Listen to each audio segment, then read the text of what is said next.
Alhamdulillahi ala ihsani wa syukru lahu ala taufiqihi wa amtinani wa asyhadu an la ilaha illallah wahdahu la syarika lahu ta'ziman li sya'nih wa asyhadu anna Muhammadan abduhu wa rasuluhu adda ila ridwani. Allahumma salli alaihi wa ala alihi wa ashabihi wa ikhwani. Para hadirin dan hadirat yang dirahmati Allah Subhanahu wa taala, kita pada kesempatan kali ini melanjutkan kembali pembahasan kita tentang kaidah-kaidah Qur'aniyah yang terkait dalam kehidupan kita baik secara individu maupun secara bermasyarakat ya. Dan pada kaidah yang ke-52 kali ini ya, saya kasih judul yaitu biarlah Allah yang menolong dengan caranya ya. Biarlah Allah yang menyelesaikan dengan caranya. Menyelesaikan masalahmu dengan cara Allah. Kali ini saya ambil dari firman Allah Subhanahu wa taala dalam surat Al-A'raf ya. Dalam surat Al-A'raf ayat 136 ya. 136 Allah Subhanahu wa taala berfirman wa tammat kalimatu rabbikal husna ala bani Israila bima sabaru. Wa tammat kalimatu rabbika husna ala bani Israil bima sabaru. Artinya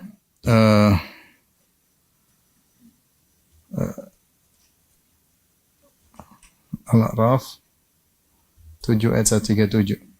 Kata Allah Subhanahu wa taala, dan telah sempurnalah perkataan Tuhanmu yang baik sebagai janji untuk Bani Israel disebabkan kesabaran mereka ya. Sempurnalah ayat 137 ya. Al-A'raf 137.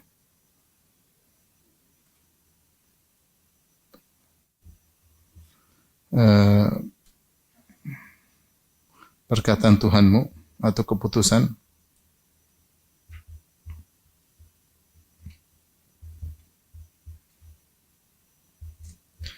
yang indah ya.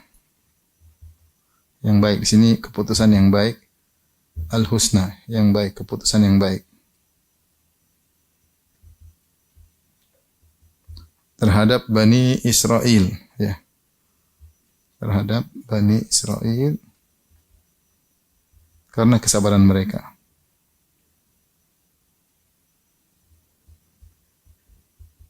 Kemudian kata Allah Subhanahu wa taala, "Wa dammarna ma kana yasna'u fir'aunu wa qaumuhu ma kanu ya'rishun." Dan kami hancurkan apa yang telah dibuat oleh Fir'aun, dibangun oleh Fir'aun kaumnya dan apa yang mereka bangun. Ayat ini menjelaskan bahwasanya akhirnya Allah Subhanahu wa taala baru memberi pertolongan kepada Bani Israel setelah sekian ratus tahun mereka ditindas oleh Fir'aun dan anak buahnya dan bala tentaranya. Kenapa? Ketika mereka bersabar. Ketika mereka bersabar baru Allah mendatangkan pertolongannya sehingga mereka pun terbebaskan dari penindasan Fir'aun. Maka Allah berkata, "Wa tammat kalimatu rabbikal husna ala bani Israil bima sabaru." Maka sempurnalah keputusan atau perkataan Rabbmu, keputusan yang indah terhadap Bani Israel karena kesabaran mereka. Makanya menjelaskan wa dammarna ma kana yasna'u fir'aun wa qaumuhu wa ma kanu ya'rishun. Maka Allah kami pun hancurkan apa yang telah dibuat oleh Fir'aun dan kaumnya dan apa yang telah mereka bangun ya. Pertolongan baru datang dari Allah Subhanahu wa taala setelah ratusan tahun, yaitu ketika mereka melakukan sebab pertolongan Allah yaitu bersabar. Ketika mereka bersabar, maka Allah tolong mereka, kasih solusi kepada mereka dengan cara Allah Subhanahu wa taala. Nah, ini salah satu poin yang akan kita bahas tentang sabar. Namun sebelumnya saya akan menjelaskan secara singkat tentang makna sabar ya. Kita tahu sabar salah satu ibadah yang sangat agung ya, dan keutamaannya sangat banyak. Sebelumnya kita akan bahas tentang makna sabar ya. Makna sabar secara bahasa diambil dari as-sabr sama dengan al-habsu, yaitu menahan. Makanya ketika orang terbunuh, ada yang dikatakan kutila sabran. Kutila sabran maksudnya dia terbunuh dalam kondisi ditahan baru dibunuh. Bukan dia terbunuh ketika dalam peperangan, dalam pertempuran, tapi dia ditahan terlebih dahulu, maka dia pun dibunuh. Dalam istilah bahasa Arab dinamakan kutila sabran. Ini yang pertama. Adapun yang kedua, makna sabar secara istilah. Istilah maknanya adalah menahan diri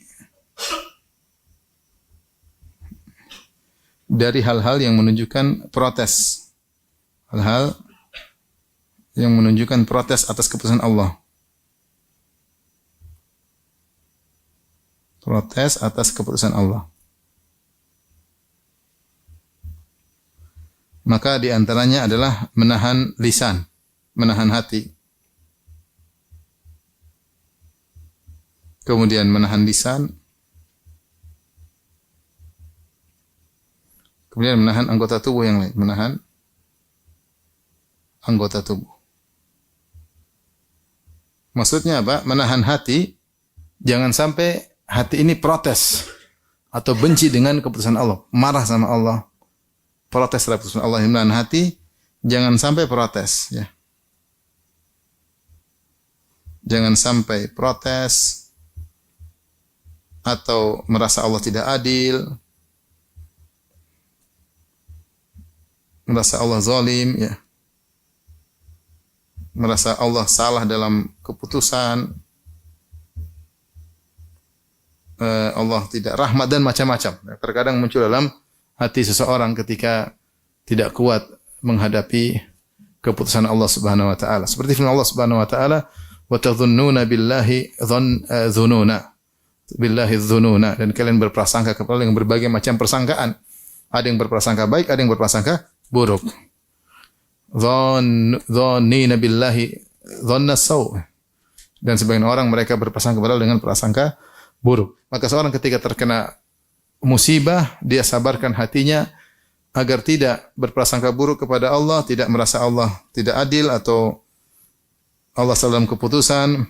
Jangan sampai dia protes. Menahan lisan dari kata-kata yang menunjukkan protes, ya. Dari kata-kata yang menunjukkan protes. Makanya di antara dosa besar adalah niyahah. An-niyahah kata Nabi sallallahu alaihi wasallam, an-naihah in lam tatub imatat wa lam tatub. Jika seorang wanita yang tukang meratap, orang yang meninggal, dia meratap, di antara bentuk meratap adalah dengan teriak-teriak menyebutkan protes. Ya Allah, kenapa kau ambil anakku? Ya Allah, kenapa? Atau ya Allah, begitu baiknya dia, seakan-akan dia tidak rela melepaskan kepergian orang ini. Dia sebutkan kebaikan yang menunjukkan dia tidak rela. Ini namanya an-naihah, meratap. Kata Nabi SAW, wanita yang meratap kalau meninggal dan tidak sempat bertobat, maka akan diadab di neraka jahanam. Dipakaikan pakaian dari api, dipakaikan mantel dari yang menimbulkan penyakit pada tubuhnya, ya. Jadi di antara dosa besar adalah meratap. Karena kenapa meratap mayat adalah dosa besar? Karena adalah bentuk protes terhadap keputusan Allah. Dia merasa Allah dalam tanda kutip tidak becus atau salah atau tidak adil, maka dia pun protes, ya. Ini namanya naihah, dan kebanyakan dilakukan oleh wanita. Dalam Islam tidak boleh. Sedih boleh. Sedih biasa. Tapi protes mengatakan Allah salah, ini tidak benar, atau kenapa kok marah sama Allah, ini semua tidak boleh dalam Islam. Tidak boleh dalam Islam. Di sebagian agama lain, ketika ada orang meninggal, maka sebagian orang dibayar untuk meratapi. Dia ratapi, nangis ini dibayar. Sehingga kalau semakin meratapi, seakan-akan mayat ini semakin bernilai dan berharga. Sehingga senang kalau ada yang meratapi, muji-mujinya, kemudian nangis-nangis, teriak-teriak, malah kadang dikasih apa? Dikasih duit. Islam enggak dikasih duit, kasih neraka kalau tidak bertobat. Tidak boleh. Tidak boleh. Kemudian menahan anggota tubuh. Tidak boleh, misalnya tidak boleh menampar-nampar pipi. Misalnya, ya.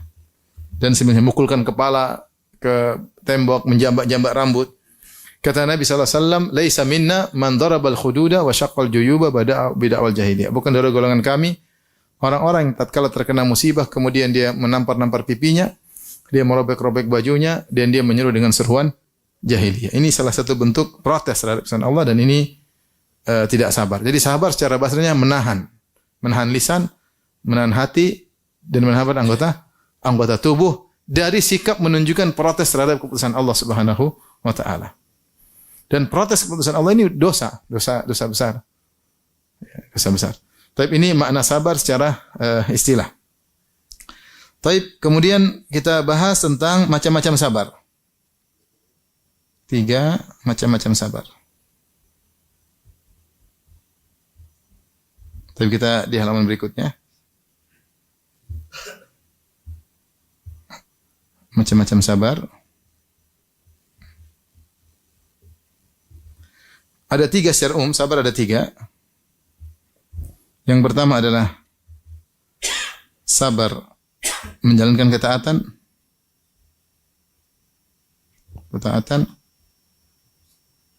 Yang kedua, sabar meninggalkan maksiat.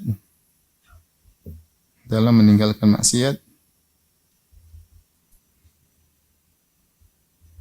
Yang ketiga adalah sabar dalam ketika tertimpa musibah.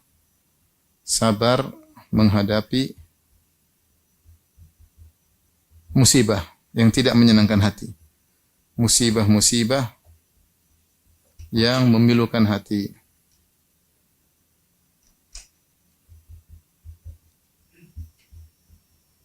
Jadi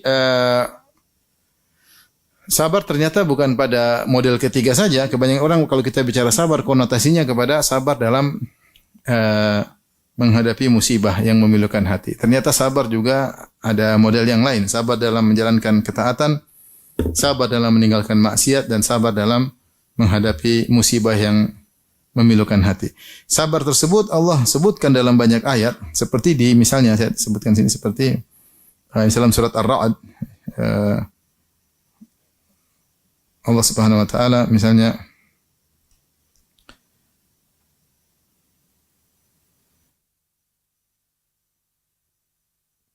dari ayat 20 dari ayat 20 contoh sabar dalam ketaatan misalnya, lihat di antaranya. Pertama Quran surat 13 ayat 20 dan seterusnya, ya.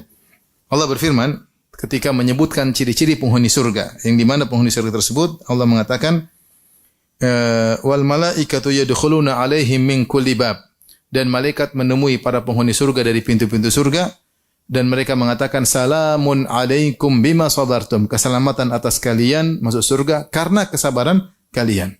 Baik, apa amalan mereka yang disebut karena kesabaran mereka? Ternyata Allah sebutkan di sini. Misalnya mengatakan wal alladzina yufuna bi ahdillahi wa la yanquduna al-mitsaq. Itu orang-orang yang menunaikan janji Allah dan tidak membatalkan janji Allah. Itu butuh kesabaran. Amal-amal yang butuh kesabaran Allah sebutkan sebelumnya. Yaitu menunaikan janji kepada Allah butuh apa? Sabaran. Seorang kalau bernazar dia harus tunaikan. Tidak membatalkan janji. Walladzina yasiluna ma amara Allah bi ayyusal. Menyambung silaturahmi butuh kesabaran, enggak gampang. Ya, enggak gampang nahan diri, jaga silaturahmi. Dikata-katain oleh keluarga terdekat misalnya, kerabat menjengkelkan misalnya, ini butuh kesabaran untuk menyambung silaturahmi tanpa mengharap imbalan dari mereka, tanpa mengharap pujian dari mereka, butuh kesabaran. Kemudian juga walladzina sabaru butiqa'a wajhi rabbihim, orang-orang yang bersabar karena mengharap wajah Allah, yaitu ikhlas. Wa aqamus salata, mendirikan salat juga butuh sabar. Salat subuh butuh sabar, ya. Salat malam juga apalagi butuh apa? Butuh sabar, ya. Ini butuh kesabaran, ya. Makanya kalau orang membangun salat malam harus bersabar, ya, untuk melawan rasa kantuk, untuk kuat untuk melaksanakan salat malam. Continue butuh kesabaran. Kemudian wa anfaqu mimma razaqnahum sirra wa alaniyah. Sabar dalam berinfak atas rezeki yang Allah berikan kepada mereka, baik secara sembunyi-sembunyi maupun terang-terangan yang mereka infakkan. Kemudian wa izra'una bil hasanati sayyi'ah ulaika lahum uqbaddar, dan sabar dalam membalas keburukan dengan kebaikan. Mereka inilah orang-orang yang masuk surga. Kemudian Allah mengatakan jannatu adnin yadkhulunaha wa man shalah min abaihim wa azwajihim wa dzurriyyatihim wal malaikatu yadkhuluna min kulli bab. Salamun alaikum bima sabartum fa ni'ma uqbad dar.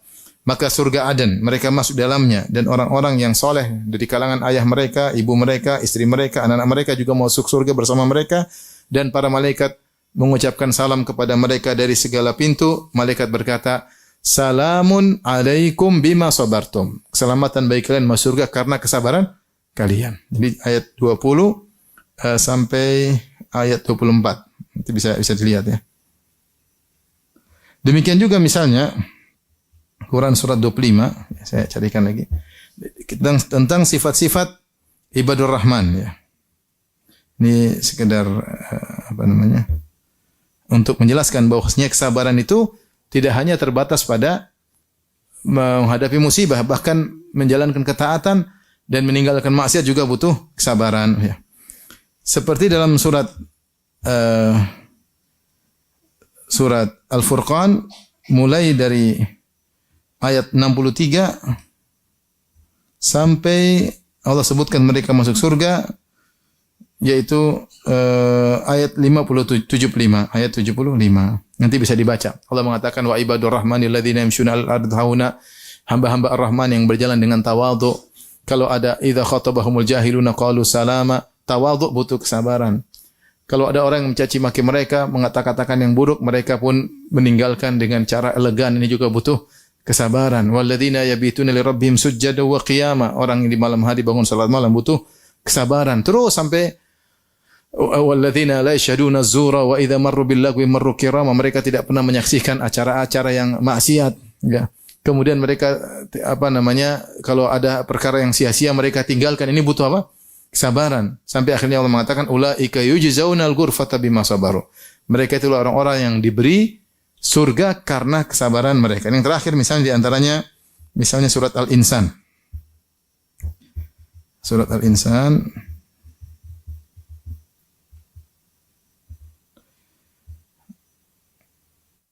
surat ke-76 ya. Allah Subhanahu wa taala menyebutkan tentang para penghuni surga. Allah mengatakan wa jazahum bima sabaru. Allah membalas mereka karena kesabaran mereka jannata wa hiraira, yaitu Allah balas surga dan juga kain sutra di surga. Kita bisa lihat sifat-sifat mereka dari ayat ke-7 sampai ke-12. Kata Allah, yufuna bin nadri wa yakhafuna yawman kana syarruhu mustatira. Sungguhnya mereka menunaikan nazar dan mereka takut dengan hari akhirat, hari kiamat yang mengerikan. Kemudian kata Allah, bagaimana mereka sabar dalam keikhlasan. Wa yut'imuna at-ta'ama ala hubbihi miskinan wa yatiman wa asira. Dan mereka memberi makanan kepada fakir miskin, kepada anak yatim dan kepada tawanan. Kemudian mereka berkata, innama nut'imukum liwajhillah la nuridu minkum jazaa'an wala syukura. Kami ini memberikan makan kepada kalian karena mencari wajah Allah. Kami tidak butuh balas budi dan juga tidak butuh terima kasih dari kalian. Ikhlas ketika beramal soleh, tidak mengharap pujian dan tidak mengharap pamrih, itu butuh kesabaran. Makanya di akhir ayat kata Allah wa jazahum bima sabaru. Allah balas mereka dengan kesabaran mereka. Ternyata untuk ikhlas itu juga butuh kesabaran dan kesabaran ekstra. Di antara sifat yang menunjukkan seorang tidak ikhlas adalah intidharus sana. Kapan dia melakukan kebajikan dan dia menanti sanjungan, itu dia lagi tidak ikhlas. Berarti harus perbaiki. Seharusnya kalau dia ikhlas, dia kasih bantuan, dia tidak butuh sanjungan. Orang sanjung ya urusan, itu kewajiban dia. Dia minta maaf, minta terima kasih atau berterima kasih, itu kewajiban dia. Tapi kita yang berbuat baik jangan menunggu terima kasih darinya.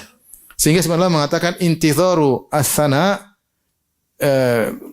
ya dulu ada adamil ikhlas, menantikan sanjungan atau pujian dari orang yang kita bantu, itu menunjukkan kurang ikhlas. Demikian juga intidharus sawab, menanti dibalas pamrih, itu pun menunjukkan kurang ikhlas. Terus ikhlas bagaimana? Ikhlas ya kita tidak liwajhillah la nuridu minkum jazaa'a wala syukur. Kami tidak butuh dari kalian jaza, balasan dan juga terima kasih, enggak butuh. Itu ikhlas yang seperti itu butuh kesabaran. Jadi maksud saya, sabar itu juga dalam ketaatan butuh kesabaran. Kita sangat banyak butuh kesabaran ya. Sabar salat berjamaah, sabar untuk baca Quran, sabar untuk, dan ini sabar yang juga dituntut dalam syariat. Yang kedua, sabar dalam meninggalkan maksiat.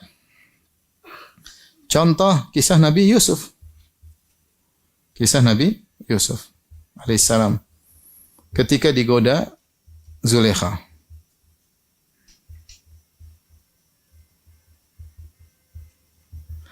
Dan ini adalah ujian yang sangat besar Allah abadikan dalam Al-Quran dan menunjukkan manaqib atau mangkabah keutamaan Nabi Yusuf alaihissalam ketika Zulaikha menggodanya dengan menutup pintu, kemudian Zulaikha sudah berhias sehingga dia sudah cantik, kemudian dia mengerias dirinya sehingga semakin cantik pula, dan kemudian dia yang berhasrat, dan kemudian dia yang menggoda Nabi Yusuf. Kemudian Allah berfirman, walaqad hammat bih wa hamma biha. Sungguh Zulaikha sudah berhasrat luar biasa, wa hamma biha, dan Yusuf pun sudah tergerak. Ini manusia biasa. Sudah tergerak. Tapi subhanallah, dia sabar, bahkan dia lari meninggalkan semua godaan yang menggiurkan tersebut. Ya. Dan ini adalah ujian yang sangat luar biasa bagi seorang lelaki.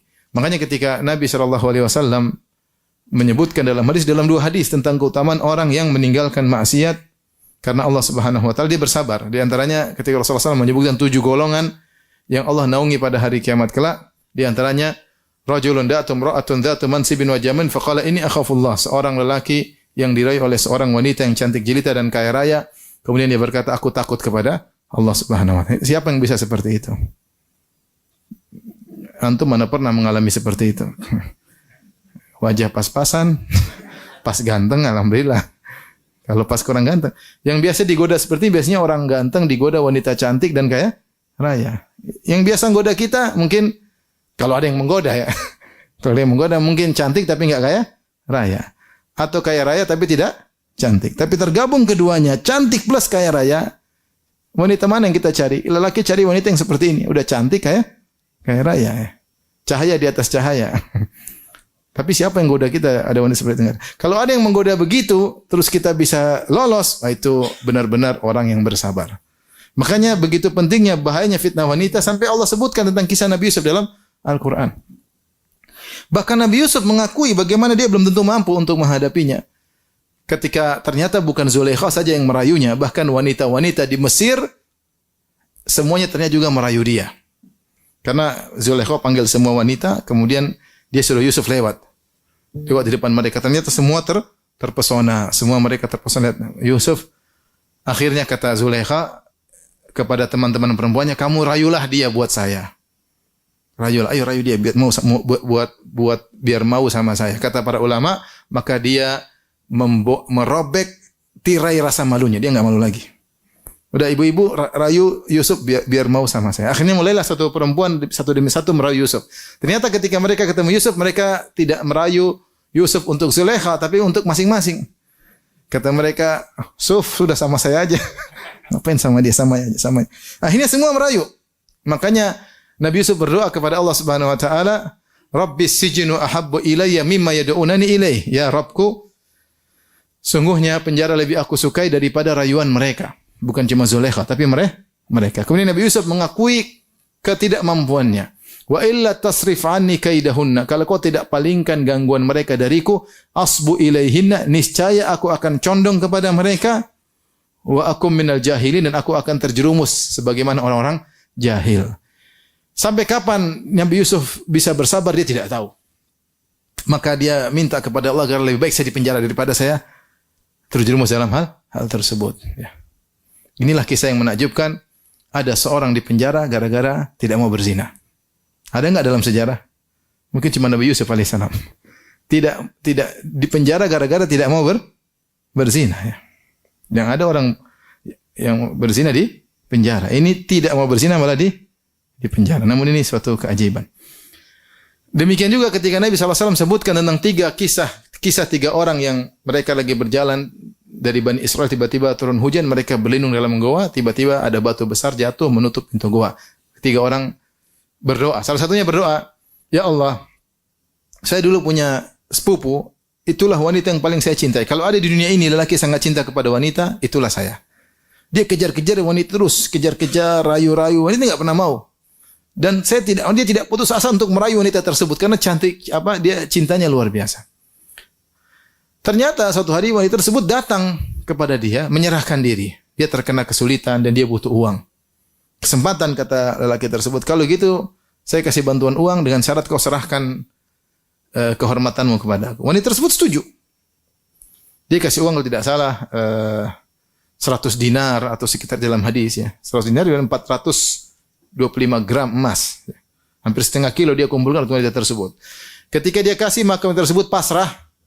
Kemudian ketika dia akan menggauli, sudah duduk sebagaimana layaknya seorang suami dengan istrinya, tiba-tiba wanita tersebut berkata, "Ittaqillah ya Abdullah, wahai fulan, bertakwalah kepada Allah. Wala tafudhal khatam illa bihaqi." Jangan kau istilahnya menghilangkan keperawanan atau kehormatan seorang wanita kecuali dengan haknya.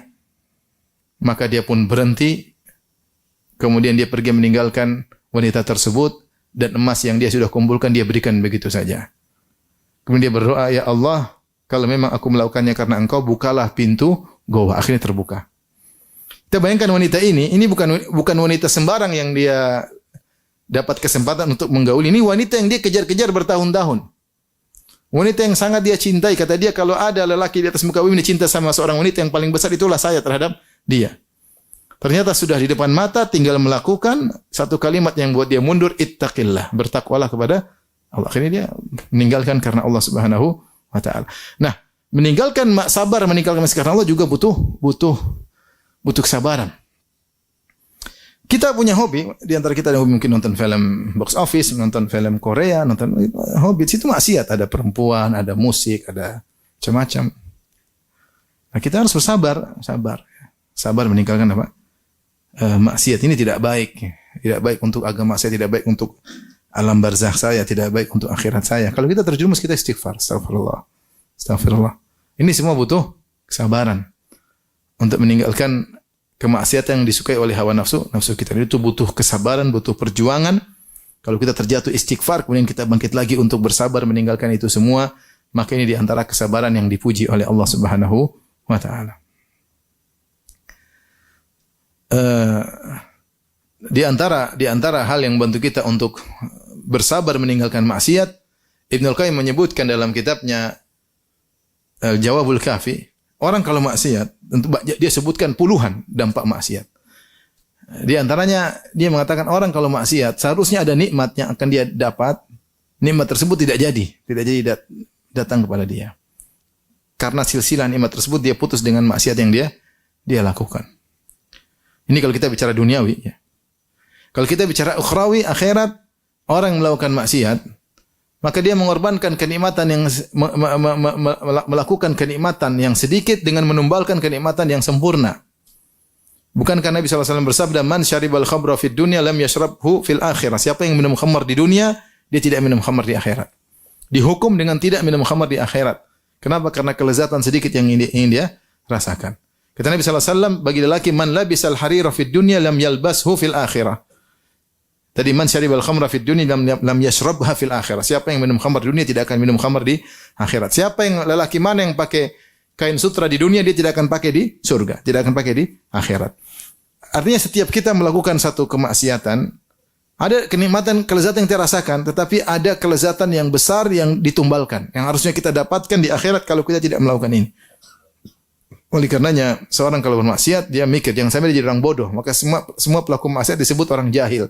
Kenapa? Karena kebodohannya membuat dia nekat menerjang kenikmatan yang kelezatan yang sedikit dengan menumbalkan kelezatan yang sempurna dan abadi. Yang ketiga, model kesabaran dalam menghadapi musibah-musibah yang memalukan hati. Di antaranya kita tahu bahwasanya banyak sebab yang buat kita bisa sabar ya. Di antaranya kita tahu bahwasanya di balik sabaran, di balik musibah yang Allah timpakan pasti ada hikmah yang Allah kehendaki. Ya. Terkadang Allah memberikan nikmat kepada seorang hamba dalam bentuk musibah. Ternyata musibah tersebutlah nikmat, tapi cara Allah memberikan nikmat kepada dia dengan cara seperti itu. Contoh sederhana Nabi Yusuf alaihissalam. Ya, ini sudah sering kita sampaikan contoh Nabi Yusuf. Nabi Yusuf alaihissalam bagaimana bisa jadi bangsawan? Untuk bisa menjadi bangsawan melalui silsilah musibah. Musibah dihasati oleh kakak-kakaknya. Ini awal musibah. Kakak-kakaknya hasad sama Nabi Yusuf.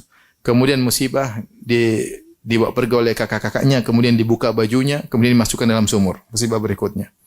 Musibah berikutnya kemudian dijual jadi seorang apa? Budak. Dijual dan dibeli harga yang murah. Musibah seterusnya adalah dipisahkan dari ayah yang sangat dia cintai. Ayah dan ibunya dipisahkan. Masih kecil Nabi Yusuf alaihissalam.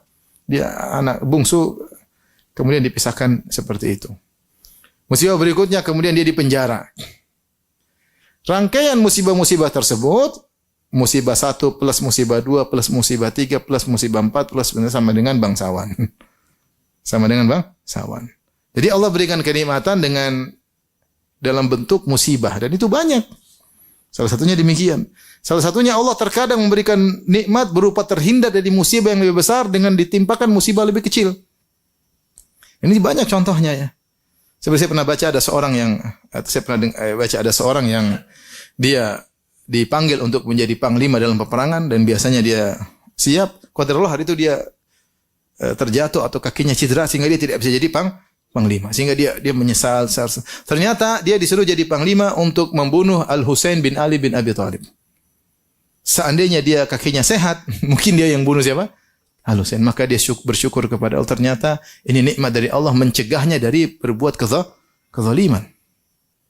Berbuat kezaliman ya. Allah menghindarkan dia dari musibah yang lebih besar ya. Dengan membuat dia terkena musibah yang lebih kecil. Dan di antara misalnya kita berpikir dengan terkena musibah Allah menghindarkan kita dari banyak penyakit hati seperti penyakit sombong, penyakit angkuh, penyakit ujub. Ya, ini terkadang menimpa orang yang tidak pernah terkena musibah. Bayangkan ada seorang jualan selalu untung enggak pernah rugi. Kira-kira sombong atau tidak? Sombong. Tapi kalau sekali-sekali dia rugi, sekali-sekali dia tidak untung, dia tidak sombong. Dia ingat kembali, ini bukan karena saya, tapi karena Allah. Seperti itu. Kalau orang selalu sukses, tidak pernah gagal, dia mungkin sombong. Kalau orang sehat selalu, tidak pernah sakit, mungkin sombong. Angkuh. Ya, karena saya olahraga tiap hari. Dia lupa bahwasanya yang beri dia kesehatan adalah siapa? Allah. Sehingga dia terkena penyakit ujub. Maka terkadang orang gagal, terkadang. Lihatlah, 2 orang yang menjadi sombong, ya, gara-gara diberi nikmat terus-menerus. Di antaranya Namrud. Kata Allah dalam Al-Quran, Alam tara ilal ladhi hajja Ibrahim fi rabbih an atahu Allahul mulk. Idh qala Ibrahim rabbiyal ladhi yuhyi wa yumit. Tidakkah engkau melihat tentang orang yang mendebat Ibrahim terkait dengan Allah Subhanahu wa taala? Kenapa dia mendebat dan dia merasa dirinya sebagai Tuhan? An atahu Allahul mulk, ketika Allah berikan dia kekuasaan. Namrud disebutkan dia memiliki kekuasaan yang luas dan dia lama hidupnya. Ada yang bilang ratusan tahun hidupnya. Dia diberi umur yang panjang. Ketika dia memiliki kekuasaan yang luas dan dia selalu jaya, selalu berkuasa, selalu ekspansi, dia merasa dirinya sebagai apa? Tuhan. Lupa diri. Lupa diri ya. Makanya terkadang musibah itu bermanfaat. Ya, bermanfaat dengan berbagai macam modelnya ya. Terkadang musibah mendatangkan kenikmatan, terkadang musibah menghindarkan musibah yang lebih apa? Besar. Terkadang musibah menyembuhkan banyak penyakit. Paling tidak mengurangi dosa-dosa. Kita ini banyak dosa. Sudah istighfarnya enggak beres, taubat juga taubat sambal. Akhirnya cara Allah menggugurkan dosa dengan dikasih apa? Musibah. Baik, jadi sama antum. Ketiga sabar ini mana yang paling afdal? Nomor 1, nomor 2, nomor 3.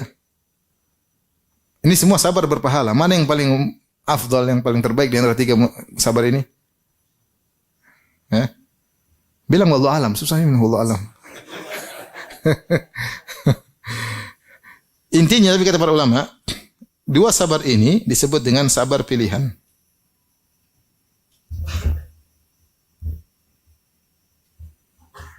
Pilihan atau as-sabr, kata Syekhul Islam Taimiyah, as-sabr al-ikhtiyari.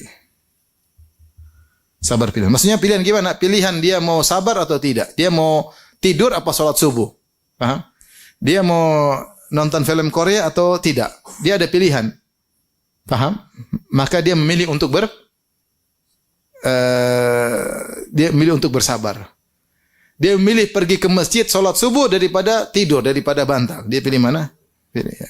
Seperti itu. Dia memilih untuk nonton ceramah daripada nonton film apa? Korea. Tapi dia punya pilihan opsi untuk bermaksiat. Ada opsinya enggak? Ada. Seperti Nabi Yusuf alaihissalam, dia punya opsi untuk berzina dengan Zulekha dan opsi untuk melarikan diri. Ternyata dia pilih opsi melarikan diri. Nah, sabar ini disebut dengan sabar pilihan. Kenapa disebut sabar pilihan? Karena ada pilihan lain yang buruk. Adapun sabar yang ini namanya as-sabar at-tirari. Sabar terpaksa. Tidak ada pilihan lain. Nabi Yusuf dibuang ke sumur, ada pilihan lain? Ya udah tinggal terima, mau diapain? Ya. Diomelin sama istri, ada pilihan lain? Balik ngomel ya. Ada, sudah mau diapain? Namanya sabar terpaksa. Ditinjau dari jenis, mana yang lebih afdal? Lebih afdal sabar pilihan. Karena dia punya pilihan untuk opsi yang lain, yang buruk, tapi dia pilih opsi yang baik. Adapun sabar terpaksa, makanya kesabaran Nabi Yusuf ketika digoda oleh Zulekha lebih afdal daripada sabar ketika dia dibuang dalam sumur, ketika dia di penjara. Kenapa? Ketika dia dibuang di sumur atau di penjara itu sabar tidak ada pilihan. Sabar terpaksa, paham? Sabar terpaksa. Ya. Seperti itu. Ditinjau dari jenis. Tapi kalau dari sampel permasalahan, maka bisa jadi sabar ini lebih afdal daripada yang lainnya. Contoh seperti sabarnya Nabi Ayub alaihissalam. Allah memuji Nabi Ayub mengatakan, Inna wajidnahu sabiran ni'mal abdu innahu awwab. Kami dapati Ayub adalah hamba yang sabar. Bagaimana ujian? Dia dahulu punya anak-anak yang banyak, punya rumah yang mewah, punya ternak yang banyak. Puluhan tahun, kemudian ludes dalam sesaat. Diuji maka rumahnya hancur, anak-anaknya pada meninggal, istrinya cuma tinggal satu yang merawatnya. Kemudian dia diberi sakit selama 7 tahun sampai istrinya pun mengeluh. Kata Nabi Ayub alaihissalam kepada istrinya, wahai istriku, kau tidak adil. Allah telah berikan kita kenikmatan selama 70 tahun. Kita baru diuji 7 tahun. Kau tidak adil. Harusnya kita sabar. Sampai akhirnya Allah puji Nabi Ayub dengan inna wajadnahu sabiran. Artinya, siapa yang bisa sabar kalau diuji seperti Nabi Ayub sungguh sangat-sangat berat. Tadinya kaya, tiba-tiba miskin mendadak dengan kemiskinan yang parah, semuanya ludes, semuanya hilang. Bukan cuma itu, bahkan penyakit di sekujur tubuhnya, bahkan orang menjauhinya, tidak mau dekat dengan dia. Dan akhirnya Allah pun menyembuhkannya. Nah, 3 sabar ini semuanya baik. Berikutnya adalah adab dalam bersabar. Ini sudah ya. Berikutnya adab dalam bersabar. Adab dalam bersabar. Ada 2 adabnya. Yang pertama ikhlas. Ikhlas karena Allah. Allah Subhanahu wa taala berfirman dalam surat Ar-Ra'd tadi, "Walladzina sabaru ibtigha'a wajhi rabbihim." Walladzina sabaru ibtigha'a wajhi rabbihim. Dan orang-orang yang bersabar karena mencari wajah Allah. Dan orang-orang yang bersabar karena mencari wajah Allah, maksudnya ikhlas. Untuk melihat wajah Allah di surga kelak. Taib. Jadi ada pertama kalau sabar enggak usah publish kalau kamu sabar ya. Enggak usah ya. Ya enggak usah bikin status. Saya sabar sekali sama istri saya kurang ajar tapi saya sabar. Ya enggak usah. Ini kamu tidak ikhlas. Saya sabar ngurusi orang tua saya, enggak usah. Saya sabar dalam berdakwah, orang maki-maki saya sabar, enggak usah cerita. Kamu sabar bukan untuk dipuji, bukan untuk riya. Kamu sabar karena Allah Subhanahu wa taala. Jadi enggak usah sabar ketika panas terik matahari tetap ke masjid. Itu butuh sabar, tapi enggak usah cerita. Jangan bikin status di Madinah sekarang 48 derajat. Tapi Allah kuatkan langkah kakiku menuju Masjid Nabawi. Enggak usah bikin status. Riya tapi seakan-akan bersyukur. Allah Maha tahu, enggak usah terus kayak gitulah. Udah, enggak usah. Tidak usah sabar kemudian kita mau publish, mau kita pamerkan kepada apa? Masyarakat. Sabar biar Allah yang tahu ya. Biar orang yang yang tahu, karena Allah mengatakan memuji Allah walladzina sabaru ibtigha'a wajhi rabbihim. Yang mereka mencari wajah Allah. Lihatlah Allah memuji kaum muhajirin, kata Allah Subhanahu wa taala, lil fuqara'il muhajirin alladzina ukhriju min diyarihim wa amwalihim yabtaguna fadlan minallahi wa ridwana. Dan fuqara kaum muhajirin yang terusir dari negeri mereka, terusir dari harta mereka. Kenapa? Karena mereka mencari karunia Allah, mencari keridhaan Allah Subhanahu wa taala. Maka sabar juga butuh keikhlasan. Enggak usah publish anak kita meninggal, bikin status lah, bikin anu lah. Apalagi kita ada orang tua meninggal, suami meninggal, istri meninggal. Malah harusnya kita sabar karena Allah malah bikin kesempatan untuk pencitraan. Enggak usah lah. Enggak usah lah. Udah kita sabar karena Allah. Enggak usah publish, inilah. Akhirnya sabar yang merupakan ibadah agung jadi malah mendatangkan dosa. Karena sabar ibadah, aturannya ibadah itu harus karena Allah. Kapan dia ibadah karena ingin dipuji manusia, maka jadi riya, dosa. Yang kedua,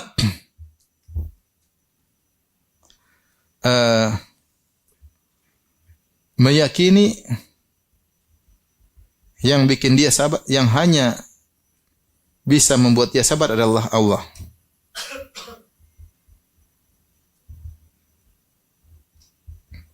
Adalah Allah, ya. Fasbir wa ma sabruka illa billah, kata Allah. Wa ma sabruka illa billah. Subhanallah. Kata Allah, bersabarlah. Tidaklah kau bersabar kecuali karena Allah. Tidaklah engkau bisa sabar kecuali karena Allah. Maka jangan kita pede dengan diri kita. Terkadang masalah di depan kita, kita serahkan sama Allah. Saya sabar. Insya Allah Allah bikin apa? Sabar. Allah bikin kita sabar. Makanya ketika kita terkena musibah, ada ucapan-ucapan yang kita ucapkan agar Allah bikin kita. Karena kita nggak mungkin sabar kecuali Allah bikin kita sabar. Kalau Allah nggak bikin kita sabar, nggak mungkin kita bisa sabar. Sehingga kalau kita pun sabar, kita tidak ujub. Tapi memang yang bikin saya sabar siapa? Allah. Ini fungsinya Allah kasih kita kesabaran. Yang kedua, kita tidak ujub. Makanya jika terkena musibah, kita bilang apa? Innalillahi wa inna ilaihi raji'un. Jika terkena musibah,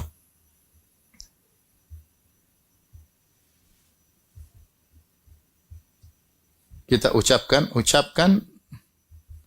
beberapa hal, seperti diantaranya apa? Innalillahi wa inna ilaihi raji'un. Ini buat kita sabar. Kita ini semua milik Allah dan kita semua akan kembali kepada Allah. Ketika Nabi SAW menasihati putrinya yang cucu Nabi meninggal, kata Nabi SAW, katakan kepadanya, Inna lillahi ma akhadh wa lahu ma a'ta wa kullu syai'in bi ajalin musamma wal tasbir wal tahtasib. Katakan kepada Zainab, kalau enggak salah Zainab. Sungguhnya Inna lillahi ma akhadh, apa yang Allah ambil itu milik Allah. Wa lahu ma a'ta, dan apa yang Allah berikan juga milik Allah. Wa kullu syai'in bi ajalin musamma, masih setiap itu pemberian Allah itu ada waktunya Allah ambil. Anak ada waktunya Allah ambil, istri ada waktunya Allah ambil, suami ada waktunya Allah, harta ada waktunya Allah ambil. Wal tasbir wal tahtasib, hendaknya Zainab bersabar dan hendaknya dia mengharap pahala dari Allah Subhanahu wa taala. Lihatlah ketika Ummu Sulaim anaknya meninggal. Kemudian datang suaminya, tadinya sakit, kemudian selalu Abu Talha tanya, gimana anak kita? Masih sakit. Akhirnya tanya, bagaimana anak kita? Anak laki-laki satu-satunya begitu. Akhirnya anaknya meninggal. Akhirnya Ummu Sulaim dengan begitu sabarnya, dia mandikan anaknya, dia kafankan, dia kuburkan. Setelah dia kuburkan, suaminya datang. Gimana anak kita? Kata Ummu Sulaim radhiyallahu anha, itu ibunya Anas bin Malik. Tapi Anas bin Malik dari bapak yang lain. Ini dia dari nikah lagi, punya anak yang meninggal, Abu Umair. Maka Ummu Sulaim berkata, wahai suamiku, anak kita lebih tenang daripada sebelumnya. Maksudnya sudah meninggal. Sebelumnya kan sakit, nangis-nangis. Sekarang lebih apa? Lebih tenang. Dipahami oleh Abu Talha, sudah sembuh. Atau lebih baik, ternyata maksudnya sudah meninggal dunia. Akhirnya dia pun berhias, dia kasih makan suaminya, udah kenyang. Terus dia berhias, akhirnya suaminya menggaulinya. Setelah selesai suaminya keperluan perutnya sudah terpenuhi, keperluan syahwatnya sudah terpenuhi, baru dia ngomong sama suaminya. Kata dia, wahai Abu Talha, kalau ada orang kasih pinjaman sama kamu, terus dia ambil, apa dia zalim? Tidak. Ya punya dia, mau ambil kapan saja ambil. Kasih mukaddimah. Kata dia, oh enggak. Ya memang ambil aja. Ya itu anakmu itu titipan dari siapa? Allah, diambil. Inna lillahi wa inna ilaihi rajiun. Anak kita milik Allah, diambil. Ya sudah. Subhanallah, akhirnya Abu Talha lapor kepada Nabi, sedih. Kata Nabi, apakah kalian berhubungan tadi malam? Kata Abu Talha, iya. Semoga Allah memberkahi hubungan kalian semalam. Subhanallah, akhirnya dia punya anak namanya, kalau tidak salah, Abdullah. Abdullah ini kemudian punya anak 10 orang, semuanya ahli Quran. Dari hubungan malam tersebut. Tapi maksud saya, ini membuat kita sabar. Kita tahu semua ini milik siapa? Allah. Ada teman kemarin subhanallah anaknya umur mungkin 20 tahun. Laki-laki pertamanya meninggal. Dia telepon saya, Ustaz tolong doain lagi sekarat. Wah, ya saya doain. Terus kemudian besoknya Ustaz, qadarullah Allah mengambil miliknya ya. Artinya titipan sudah diambil. Wah, meninggal. Tapi bahasa dia, ini titipan Allah sudah apa? Allah ambil. Berat, tapi itu di antara hal yang buat kita sabar. Kita tahu itu titipan Allah Subhanahu wa ta'ala. Sehingga di antaranya kita juga mengatakan alhamdulillah ala kulli hal. Kita bilang alhamdulillah ala kulli hal. Kalau kita terkena musibah, kita bilang alhamdulillah. Itu segala puji bagi Allah atas keputusan. Artinya semua keputusan Allah pasti ada kebaikan. Kita husnudzan, pasti ada kebaikan.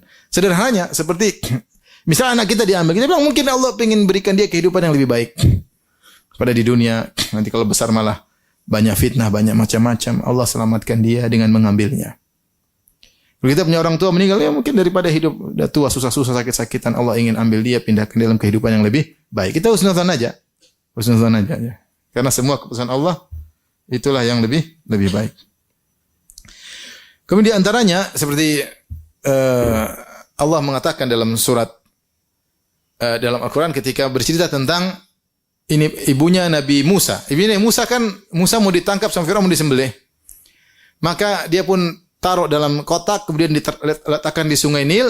Ternyata kotak tersebut supaya selamat dari kejaran Firaun malah diambil oleh Firaun. Lewat di kerajaan Firaun diambil. Maka dia pun sedih, dia ingin menjerit, kembalikan anakku. Walaula an rabatna ala qalbiha. Ala qalbiha. Kata Allah, kalau bukan aku ikat hatinya, tentu dia akan membongkar rahasia. Ya. Kata Allah, wasbaha fuadu ummi Musa farigon in kanat latubdi bihi. Hampir-hampir ibunya mengutarakan itu anakku. Laula an rabatna ala qalbiha litakuna minal mu'minin. Kalau bukan kami ikat kokohkan hatinya agar dia termasuk wanita yang beriman. Jadi yang buat dia bisa sabar, kenapa Allah ikat apa? Hatinya, Allah kokohkan hatinya. Maka ini menguatkan bahwasanya tidak ada yang bisa memberi kesabaran kecuali Allah Subhanahu wa taala. Surat Al-Qasas ayat 10 ya. Lihat juga 28 ayat 10. Kisah ibu Nabi Musa. Makanya Syekh Abdul Razak pernah cerita tentang seorang namanya Al-Walid Al-Ali, Dr. Walid Al-Ali, seorang dai lulusan Madinah, S3 juga dari Kuwait. Dia ini sangat berbakti sama ayahnya dan selalu memberi waktu buat ayahnya ngobrol setiap ba'da asar sampai maghrib. Kalau dia punya kegiatan apapun dia batalkan, dia harus ngobrol sama ayahnya. Ayahnya sangat senang. Jadi kalau ba'da asar udah dia ngobrol sama ayahnya, minum kopi sampai maghrib. Itu kegiatan dia sehari-hari. Sampai orang berkata kalau ingin belajar berbakti sama ayah, belajar sama orang ini. Kemudian dia sangat disayang oleh ayahnya, bahkan umroh bareng sama ayahnya, kemana-mana safar sama ayahnya. Kalau dia memang sengaja berbakti sama ayahnya. Subhanallah, ketika dia berdakwah di Afrika, dia ditembak, meninggal. Heboh waktu itu. Terus saya lihat sempat ada foto atau Syekh Abdul Razak nyolatkan dia. Mungkin Syekh Abdul Razak ke Kuwait, mungkin sholatkan apa? Dia dan Syekh Abdul Razak ikut menguburkan. Ketika dikuburkan, ayahnya bilang, "Ya Allah," kata Syekh cerita sama saya. Kata ayahnya, "Ya Allah, saksikanlah aku dan ibunya sabar, terima, ridho dengan keputusanmu." Tidak ada apa-apa, tidak ada nangis, dia sabar. Subhanallah, kata Syekh, setahun kemudian kalau tidak salah, saya juga agak lupa ingat cerita Syekh. Saya bilang setahun kemudian saya pun ketemu dengan bapaknya, ini muridnya Syekh, bapak murid Syekh tersebut. Maka Syekh bertanya, gampangannya, "Ami kok bisa tegar ketika menguburkan anak?" Karena mereka tuh ini anak sangat berbakti. Bukan anak yang nakal aja kalau meninggal orang tuanya nangis. Yang nakal kepala batu pun juga apa? Nangis. Kenapa cepat mati kamu? Belum taubat sudah mati. Apalagi kalau anaknya baik, tentu luar biasa ujiannya. Dia mengatakan ketika saya terima telepon bahwa anak saya meninggal, saya langsung berdoa kepada Allah. Allahumma rbut ala qalbi. Ya Allah, kokohkanlah apa? Hatiku. Saya langsung minta sama Allah. Maka Allah buat saya tegar sampai selesai semuanya. Jadi kita ini enggak mungkin sabar kecuali Allah yang kasih apa? Sabar. Baik, masih ada waktu ya, sedikit lagi. Kita kembali kepada judul pembahasan kita tentang serahkanlah urusanmu kepada siapa? Allah, biar Allah kasih solusi. Sabar keutamanya banyak. Keutamaan sabar. Di antaranya dicintai oleh Allah. Allah berfirman, "Wallahu yuhibbus sabirin." Allah mencintai orang-orang yang sabar. Kalau ingin dicintai oleh Allah, sabar. Semakin kita sabar, semakin dicintai. Pahalanya tanpa batas.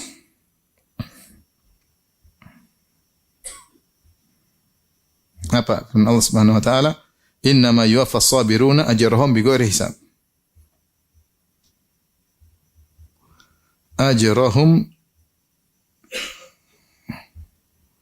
bighairi hisab. Sungguhnya orang sabar diberi ganjaran tanpa batas. Berikutnya, ketiga, Allah bersama orang yang sabar.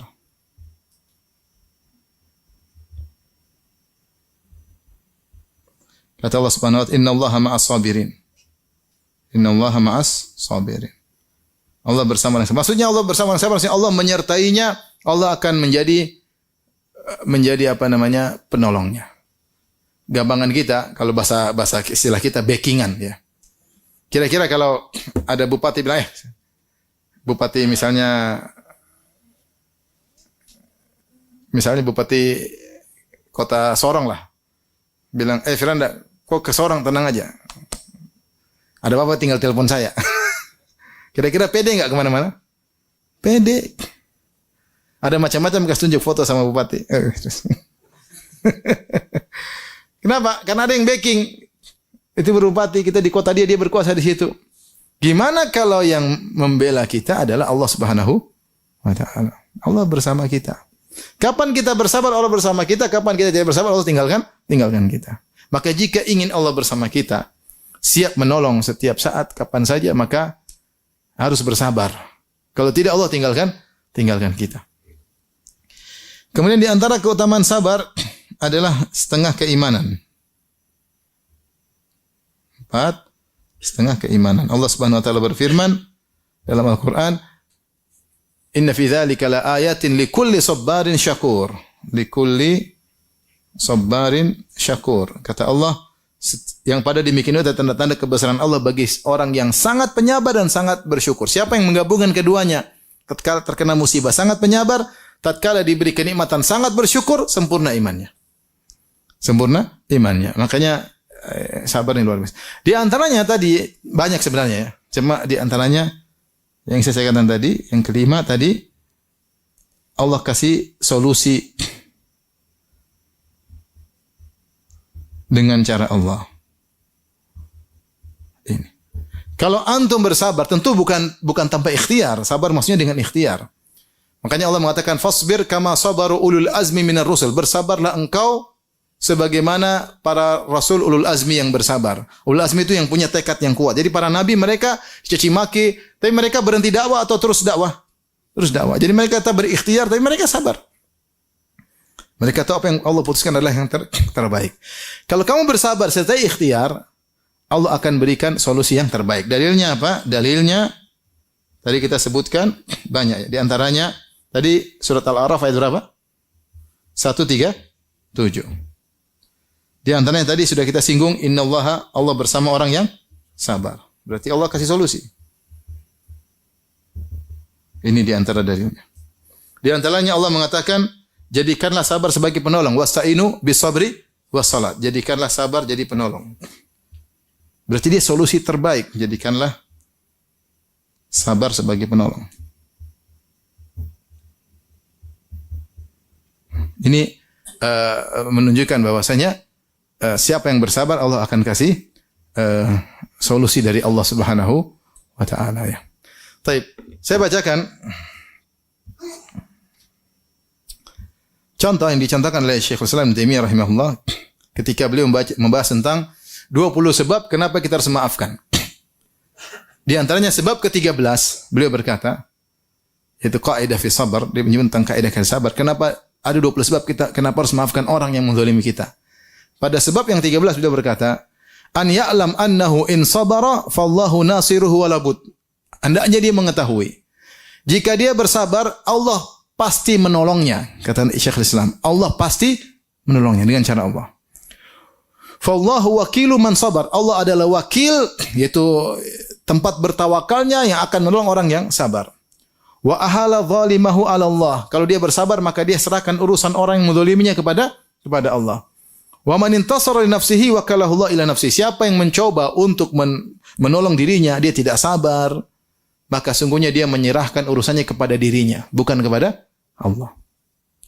Fakana huwa nasiru laha, maka dialah yang menolong dirinya sendiri. Fa aina man nasiruhu Allahu khairun nasirin ila man nasiruhu nafsuhu a'jazun nasirin wa adhafuhu. Maka mana mau dibandingkan orang yang penolongnya adalah Allah dengan orang yang penolongnya dia sendiri dan dia sangat lemah. Maka kalau kita menghadapi permasalahan, kita boleh ikhtiar, tapi jangan hilangkan sabar dari diri kita. Kapan kita bersabar, Allah yang urus masalah kita. Allah akan urus orang yang menzalimi kita, serahkan sama Allah. Tinggal tingkatkan apa? Kesabaran. Ini perkataan Syekhul Islam Taimiyah. Kalau kita mengurusi orang yang menzalimi kita banyak, apalagi kalau kita enggak sabar, benar kita tidak sabar, kita menurut kita cara seperti ini yang lebih baik, ternyata solusinya tidak seindah yang kita harapkan. Ternyata solusinya cuma sesaat semu, kemudian muncul permasalahan baru. Terkadang demikian. Tapi kalau kita sabar, Allah kasih solusi dengan cara Allah cepat atau lambat. Di antaranya perkataan Al-Alusi dalam kitabnya Ruhul Ma'ani ketika membahas tentang ayat ini. Wa tammat kalimatu rabbikal husna ala bani Israil bima sabar. Maksudnya apa? Allah memberi keputusan yang terbaik bagi Bani Israel karena kesabaran mereka. Sebelumnya Fir'aun menindas Bani Israel ratusan tahun. Ada khilaf, ada yang mengatakan 100 tahun, ada yang mengatakan 400 tahun. Allah tidak kasih mereka keselamatan selama ratusan tahun tersebut. Kenapa mereka tidak sabar? Sampai Allah utus Nabi Musa alaihissalam mengajarkan sabar kepada mereka. Ya qaumi ista'inu billahi wasbiru, kata Nabi Musa alaihissalam, wahai kaumku, mintalah pertolongan kepada Allah dan sabarlah. Ketika Nabi Musa mengajarkan kesabaran kepada mereka, jadilah mereka bersabar. Ketika mereka bersabar, maka Allah kasih apa? Solusi dengan cara Allah Subhanahu wa taala. Maka Allah katakan wa tammat kalimatu rabbikal husna ala bani Israila, dan indahlah keputusan Allah terhadap Bani Israel bima sabaru, karena kesabaran mereka. Maka kemudian Al-Alusi menyebutkan, beliau mengatakan tentang ayat ini,